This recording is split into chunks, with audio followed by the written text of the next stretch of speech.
Since the Uvalde, Texas school shooting, there have been more than 20 mass shootings across our country. And on this National Gun Violence Awareness Day, there are protests, marches, and walkouts. And with 90% of Americans supporting some type of gun legislation, it's now up to Congress to make change on a national level. ABC's Rena Roy reports in our top story at 5.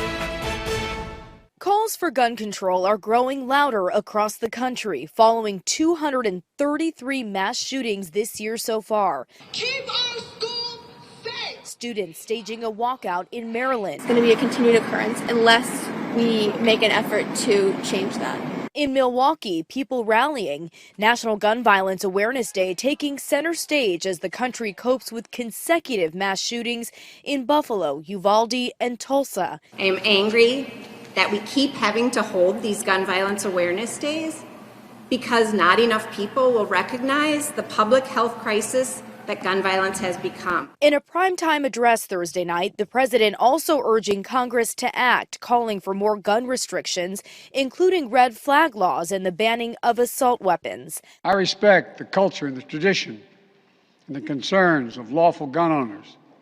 At the same time, the Second Amendment, like all other rights, is not absolute. Bipartisan talks continue on Capitol Hill on new gun proposals, though many Republicans oppose restricting access to guns. I think red flag laws leaves an interpretation to a court that may not be friendly to the Second Amendment. Meanwhile, some states are tackling guns on their own, like New York, where the governor is set to sign a sweeping package of new laws which will criminalize the threat of attacks, require licenses to purchase assault rifles, and raise the minimum age to 21 to buy one. What we want to do is disrupt a culture that has created a horrific and scary present and future.